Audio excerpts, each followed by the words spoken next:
এই মদনা, হা করে দাঁড়িয়ে আছিস যে বড়? যা যা, এই বেলা মাটিটা কুপিয়ে ফেল, না হলে কর্তামশাই কিন্তু খুব রাগ করবেন। ও বংশী খুড়ো, এতটা জমি এক বেলায় কুপাবো কি করে? কেমন রোদ দেখেছ? ও সব কথা আমাকে বলে কোনো লাভ নেই বাপু। কর্তামশাইয়ের যা হুকুম সেটাই আমি বলে দিলুম। হ্যাঁ, তোদের কত টাকা ধার আছে জানিস? আসল তো দূরের কথা, সুদও তো মাসে মাসে দিতে পারিস না। না গো খুড়ো, বাপটা মরার আগে বলে গিয়েছিল কর্তা মশাইয়ের ধার প্রায় শোধ দিয়ে দিয়েছিল, শুধু সুদের অল্প কিছু টাকাই বাকি। কিন্তু হত ভাগা, কিন্তু আবার কি রে? কর্তামশাইয়ের দয়ার শরীর, তাই এখনো তোদের কিছু বলছে না, না হলে কবেই বাড়ি জমি থেকে উৎখাত করে দিতেন।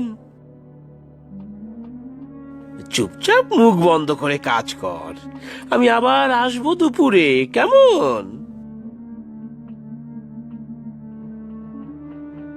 না, কি আর করব, কপালের নাম গোপাল। মাটি কেটে রাখি, নাহলে বংশী খুড়ো কর্তা মশাইয়ের কাছে গিয়ে নালিশ করবে।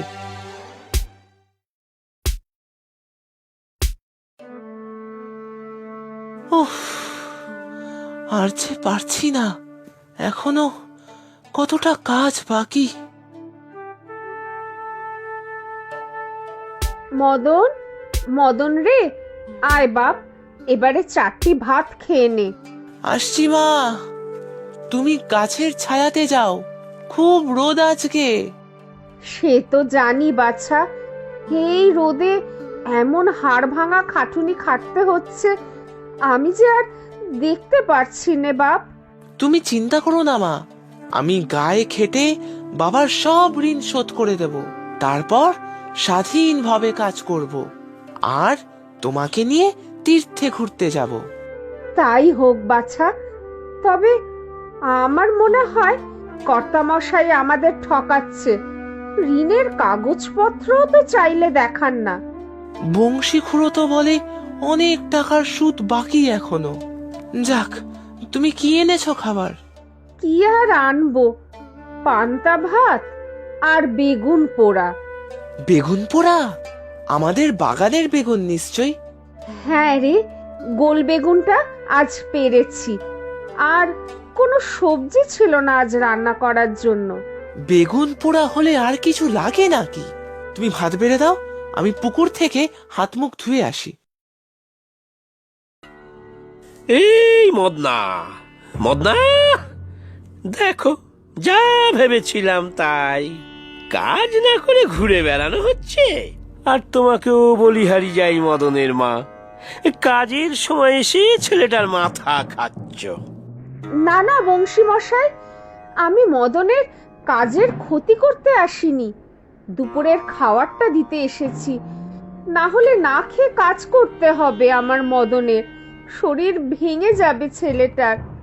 ওসব মরা কান্নাই আমি গলছি না, দুপুরে খাক আর নাই বা খাক, কর্তামশাইয়ের দেওয়া কাজ আজকেই শেষ করতে হবে। হ্যাঁ, না হলে বাড়ি জমি থেকে উৎখাত হবে, তা আগেই জানিয়ে রাখলাম, কেমন? মা, তুমি খাবারটা রেখে বাড়ি যাও, আমি একটু পরে ঠিক খেয়ে নেব।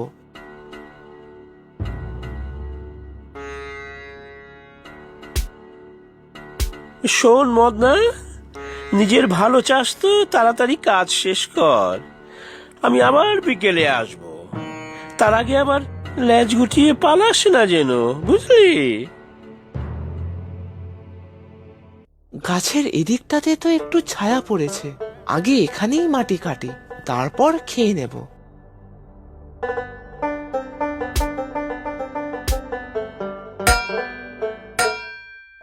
আরে, এটা কিসের আওয়াজ? লোহার কিছু আছে নাকি?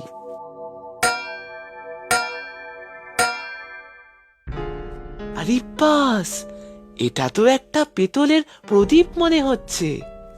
ইস, কি সুন্দর, তবে বেশ পুরনো।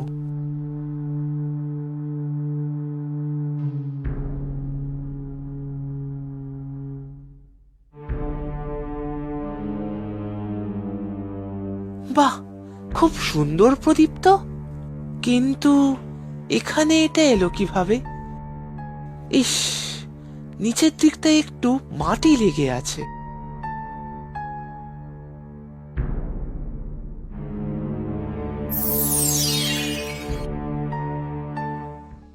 ওরে বাবা, তুমি কে গো? আমাকেও চেনো না? ভারী ভালো মানুষ তো তুমি।